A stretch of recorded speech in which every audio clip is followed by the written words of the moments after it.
Today we will finish the last topic of our chapter number 2, change in profit sharing ratio among the existing partner.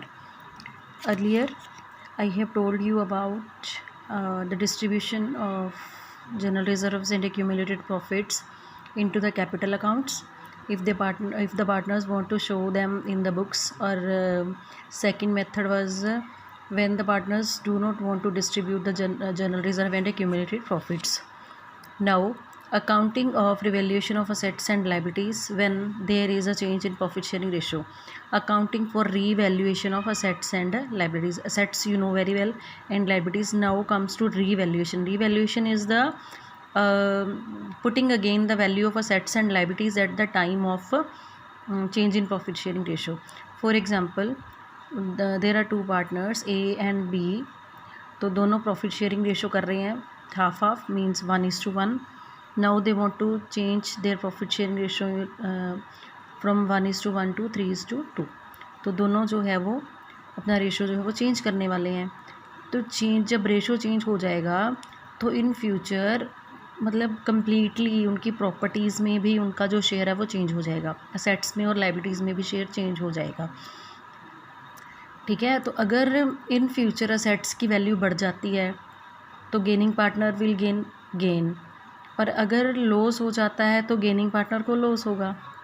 ठीक है, अगर liabilities की value बढ़ जाती है तो गेनिंग पार्टनर जो है, मान लो जिसका सेक्रीफाइस और गेन जब हम निकालेंगे तो गेनिंग पार्टनर को फ़ायदा होगा अगर असेट्स की वैल्यू बढ़ जाती है, और उसको नुकसान होगा अगर लाइबिलिटीज़ की वैल्यू जो है वो बढ़ जाती है. तो इस सिचुएशन को ठीक करने के लिए क्या किया जाता है, जिस दिन मतलब हम रेशो चेंज कर रहे हैं, जिस दिन से रेशो जो ये अप्लाई होगा change in profit sharing ratio, उसी दिन हम असेट्स और लाइबिलिटीज़ की जो वैल्यू है वो रीवैल्यूड करते हैं उसको, मतलब उसकी जो मार्केट में वैल्यू है उसको हम देखते हैं कि उसकी मार्केट में क्या वैल्यू चल रही है. Assets and liabilities of a firm must be revalued at the time of change in profit sharing ratio of existing partner. The reason is that the realizable or actual value of assets and liabilities may be different from those shown in the balance sheet. It is possible that with the passage of time, some of the assets might have appreciated, and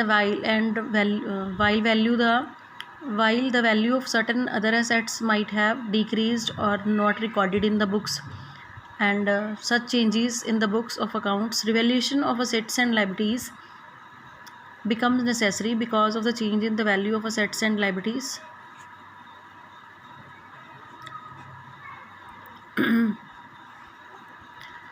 Belongs to the period prior to the change of profit sharing ratio, and hence must be shared by the partners in the old sharing ratio. अगर revaluation से मतलब कि जो books में value है वो और उसकी मार्केट वैल्यू है, दोनों में अगर फ़र्क आता है, ठीक है, मान लो बढ़ा हुआ है वो फ़र्क, दैट मीन्स प्रॉफिट आ रहा है आपको रिवैल्यूएट करने पे, ठीक है, और अगर लॉस आ रहा है, चाहे लॉस आ रहा है या प्रॉफिट आ रहा है, तो ये दोनों चीज़ें ही प्रॉफिट शेयरिंग रेशो में, जो ओल्ड प्रॉफिट शेयरिंग रेशो है उसमें डिस्ट्रीब्यूट हो जाती हैं. इसी के भी वही सेम दो मेथड है. When the revised value are to be recorded in the books, जब हम रिवाइज्ड वैल्यू को बुक्स में रिकॉर्ड करते हैं तो इसको हम कैपिटल अकाउंट्स में डिस्ट्रीब्यूट कर देते हैं. And when revised values are not recorded into the books, जब हम रिवाइज्ड वैल्यू को बुक्स में शो नहीं करते तब हम इसका क्या करते हैं, सेक्रीफाइस और गेन में only the difference we put into the sacrifice and gain. ठीक है, तो पहले हम करेंगे रिवैल्यूएशन अकाउंट. रिवैल्यूएशन अकाउंट बनाना कैसे और ये बनता कैसे है, देखिए. एक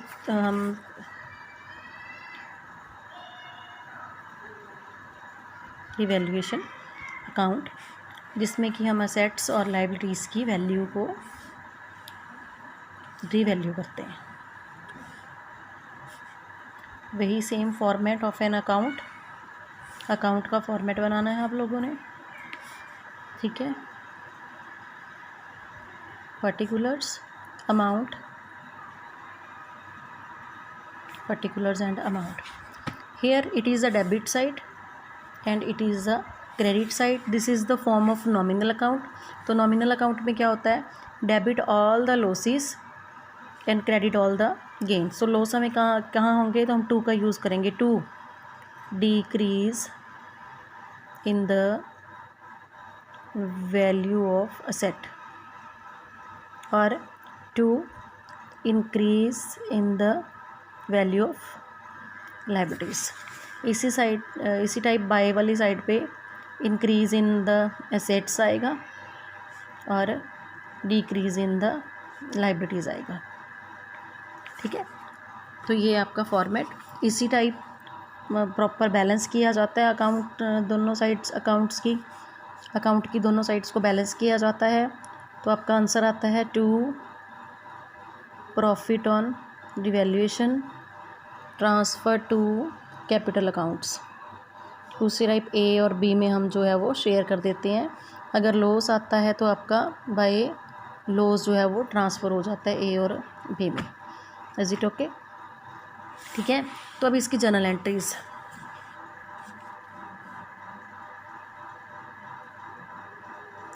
revaluation account DR to assets. अगर कोई भी असेट कम हो रही है, वैल्यू कम हो रही है, तो असेट्स जो है वो क्रेडिट हो जाएगी। यहाँ पे हम असेट नहीं, असेट का नेम डालेंगे। ये तो जस्ट आपको एक समझाने के लिए कर रही हूँ। अगर वैल्यू ऑफ स्टॉक कम हो रहा है तो आपका आ जाएगा revaluation account DR to stock to machinery, this is decrease. अगर इंक्रीज़ हो रहा है then stock account DR, machinery account DR to revaluation. Okay, इसी तरह अगर लाइबिलिटीज़ इंक्रीज़ हो रही हैं तो आपकी लाइबिलिटीज़ क्या होंगी? अगर लाइबिलिटीज़ इंक्रीज़ हो रही हैं तो लाइबिलिटीज़ क्रेडिट होंगी। Then revaluation debit to creditors to BP. ठीक है, और अगर आपकी लाइबिलिटीज़ डिक्रीज़ हो रही हैं तो creditors debit, BP debit to revaluation. Okay, ये लॉसेस और प्रॉफिट्स की एंट्रीज मैंने आपको चारों बता दी हैं। इसके बाद अगर आपको प्रॉफिट आता है, रिवैल्यूएशन का जो डिफरेंस आएगा, अगर तो वो प्रॉफिट आ रहा है then revaluation account DR to A to B. Profit जो है वो हम ए और बी के कैपिटल अकाउंट में डिस्ट्रीब्यूट करेंगे। That you know very well कि जब भी हम पार्टनर्स को प्रॉफिट देते हैं तो कैपिटल अकाउंट्स हम क्रेडिट करते हैं। अगर हम लॉस डिस्ट्रीब्यूट कर रहे हैं, मान लो इसी का लॉस आ रहा है, A is account DR, A is capital account DR, B is capital account DR to revaluation. Okay, ये आपकी हो गई जर्नल एंट्रीज। अभी मैं आपको समझा रही हूँ। नेक्स्ट आपकी एग्जांपल है example number 33। A, B and C are partners sharing profits and losses in the ratio of 3:2:1 on March 31, 2017. their balance sheet, ये बैलेंस शीट आपको दे रखी है। Capitals, reserve fund, creditors, employees, provident fund. ये सुनो ध्यान से, EPF organisation की तरफ से एम्प्लॉय को ये दिया जाता है। तो ऑर्गेनाइजेशन की ये लाइबिलिटी होती है और एम्प्लॉयज़ को मिलता है ये प्रोविडेंट फंड जो होता है। ठीक है, फिक्स असेट्स दे रखी हैं और करंट असेट्स दे रखी हैं।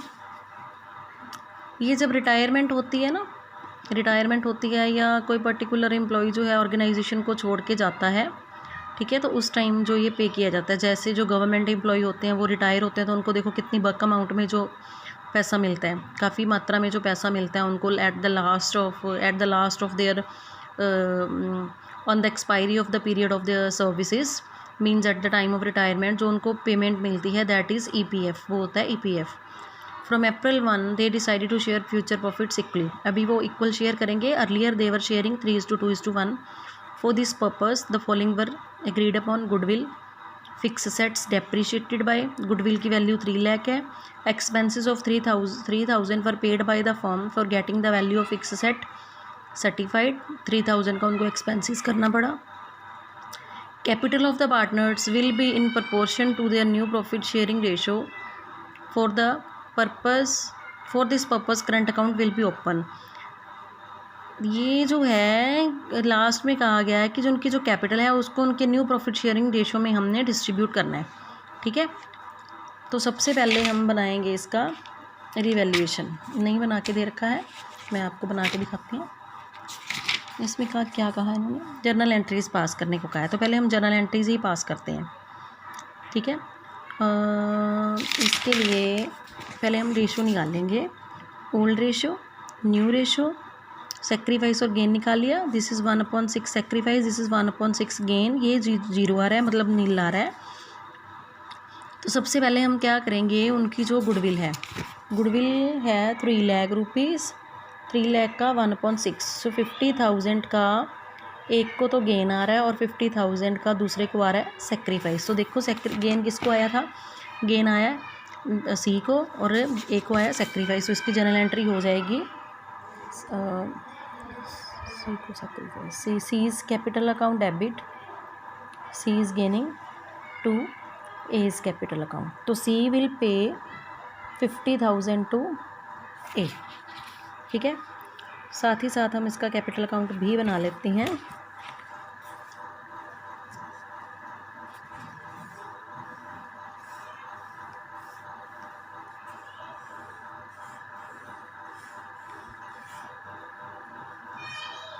ए बी सी, तो यहाँ पे सबसे पहले हम इसके बैलेंस ब्रॉट डाउन कर लेंगे। तो अभी क्या हुआ था, ए इज़ पेइंग 50,000 टू सी, तो मैंने ए के खाते में से 50,000 निकाल लिया। क्यों निकाला, because we are paying to A, और यहाँ पे ए के अकाउंट में आ रहा है 50,000, कहाँ से आया, बाय सीज कैपिटल अकाउंट। ठीक है,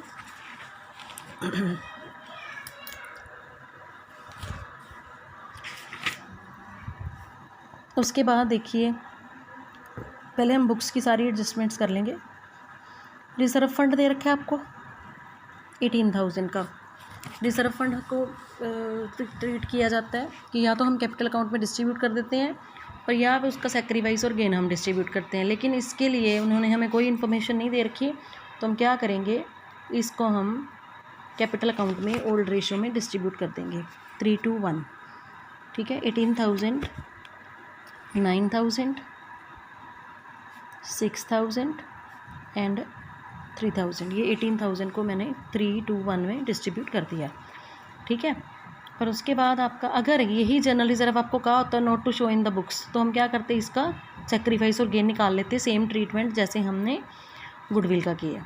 जब भी कोई चीज़ें जो है वो बुक्स में नहीं दिखानी होती, रिवाइज्ड वैल्यू नहीं दिखानी होती है, या they do not want to show the effect, they do not want to distribute the general reserve, they do not want to disturb the general reserve, इस टाइप की अगर वर्डिंग लिखी होती है तो हम क्या करते हैं, जनरल रिजर्व को भी सेक्रीफाइस और गेन में जैसे हमने गुडविल को किया वैसे हम कर देते हैं।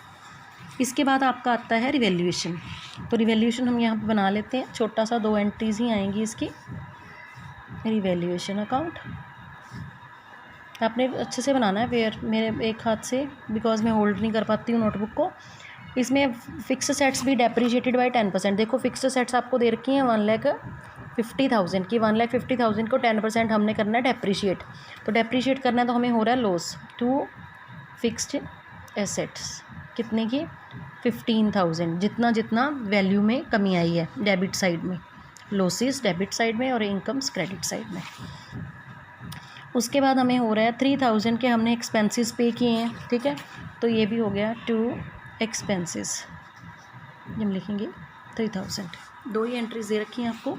ठीक है, तो और इसका कुछ भी नहीं करना, because only 2 entries are there. तो ये 18,000 का फर्म को हो रहा है लॉस, तो यहाँ पे लिखेंगे by loss transfer to capital accounts A B C, same ratio में, होल्ड रेशो 9, 6 एंड 3। तो जब हम लॉस डिस्ट्रीब्यूट करते हैं तो लॉस को लिखेंगे टू रिवैल्यूएशन अकाउंट 9,000, 6,000 एंड 3,000। ठीक है,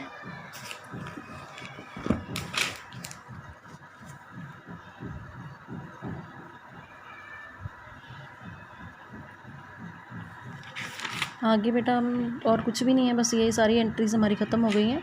गुडविल की कर दी हमने, फिक्सेट्स की कर दी, एक्सपेंसेस की हो गई, रिजर्व फंड की हो गई। अभी हम करेंगे कैपिटल का एडजस्टमेंट। देखिए बाय बैलेंस ब्रॉट डाउन आपका कितना था, 50,000, 40,000 एंड 30,000। तो मैंने क्या किया, अब इसको ऐड करना है और माइनस करना है इधर वाले आइटम्स को। आपने बैलेंस निकालेंगे 50 एंड 50 1,09,000।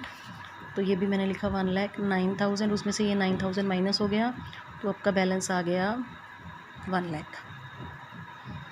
ठीक है, अब ये बन गया आपका 46,000। 46,000 में से 6,000 माइनस हो गया लॉस वाला, तो आपका बचा 40। हेयर 50, देखिए ये वाली साइड ज़्यादा है, वो वाली कम है, तो मैं इसका टोटल इधर लिखूँगी 53,000। और इसका जो बैलेंस है इधर होगा carry down, balance carry down 20,000। Okay, तो जो ये है ये आपका डेबिट बैलेंस है। 20,000 is the debit balance. Okay, तो अभी हमने क्या किया, मैंने इसको टोटल कर लेती हूँ कैपिटल को। जो बैलेंस कैरी डाउन हो रहे हैं आपके 1,40,000 और माइनस 20,000, तो ये बन गया आपका 1,20,000। ठीक है, 1,20,000 आपका बन गया। तो 1,20,000 को हमने इक्वल रेशियो में डिस्ट्रीब्यूट करना है। अभी मैं देखो स्टेटमेंट में आपको फिर से बता रही हूँ। Capitals of the partners will be proportion mean ratio to their new profit sharing ratio for this purpose current account to be opened. इसके लिए हमने करंट अकाउंट खोलने हैं, मतलब कि जो ज़्यादा या कम होगा अमाउंट वो हम करंट अकाउंट के थ्रू। ये देखिए 1,20,000 है, 1,20,000 को 3 इक्वल रेशो में जब बांटा गया तो दिस बिकम्स 40,000 एंड 40,000। तो ये मैंने क्या किया, इसको मैं एक्सटेंड कर रही हूँ थोड़ा सा कैपिटल अकाउंट को, क्योंकि अभी हमारा जो न्यू बैलेंसेस हैं वो हमें चाहिए 40, लेकिन हमारे पास कितना है 1 लाख है, एक का, दूसरे का 40 ही है और तीसरे का -20 है। तो मैं इसको एक्सटेंड कर रही हूँ बाय बैलेंस ब्रॉड डाउन। मैं ये बैलेंस फिर से ब्रॉड डाउन कर रही हूँ 1,40,000 और यहाँ पे इसका टू बैलेंस जो दूसरी साइड वाला था ब्रॉड डाउन 20,000। आंसर सबका सेम आएगा। टू बैलेंस कैरी डाउन कितना होगा सबका 40,000 एंड 40,000। अभी देखिए ध्यान से, है हमारे पास बैलेंस इसका 1 लाख, लेकिन हमारा अकॉर्डिंग टू बुक्स कितना होना चाहिए 40,000। तो जो ये 60,000 ज़्यादा है, तो ये through current account, to current account हम 60,000 जो ये इसका करंट अकाउंट में ट्रांसफ़र कर देंगे। मतलब 1 लाख था, 1 लाख में से 40,000 हमने बैलेंस मेंटेन करके रखा, कैरी डाउन किया, और 60,000 है करंट अकाउंट में ट्रांसफ़र कर दिया। अब इसका 40 ही है और 40 ही चाहिए, तो इसका करंट अकाउंट में कुछ भी ट्रांसफ़र नहीं होगा। अभी देखिए इसका है हमारे पास इधर 0 बैलेंस है और इधर है हमारे पास 60,000, क्योंकि 20,000 तो उसको लॉस कवर अप करना पड़ेगा जो पीछे चल रहा है इसका, और 40,000 उसको जो नई कैपिटल के अकॉर्डिंग, मतलब इसको 60,000 फर्म में और डालना पड़ेगा। तो ये हम उसके थ्रू करंट अकाउंट ले लेंगे 60,000। ठीक है, okay students, I hope that कि समझ आया होगा आपको। ठीक है, तो ये था आपका कि कैपिटल अकाउंट्स में हमें कैसे दिखाना है। गुडविल को हमेशा ही सेक्रीफाइस और गेन में बांटा जाता है, ऑलवेज़। ठीक है, और उसके बाद आपका बचता है जनरल रिजर्व और रिवाइज्ड वैल्यूज़, जो रिवैल्यूएशन अकाउंट का आंसर होता है। अगर तो इसको बुक्स में शो करना हो दोनों को, तो हम दोनों को ऑल्ड रेशो में बांट देते हैं, जनरल रिजर्व हो या कोई भी एक्यूमुलेटेड प्रॉफिट्स हो या आपका रिवैल्यूएशन अकाउंट का प्रॉफिट हो।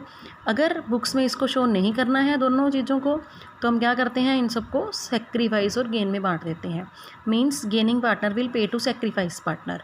गेनिंग पार्टनर के अकाउंट में से निकाल के सेक्रीफाइसिंग पार्टनर के खाते में हम डाल देते हैं, जैसे यहाँ पे गुडविल का है।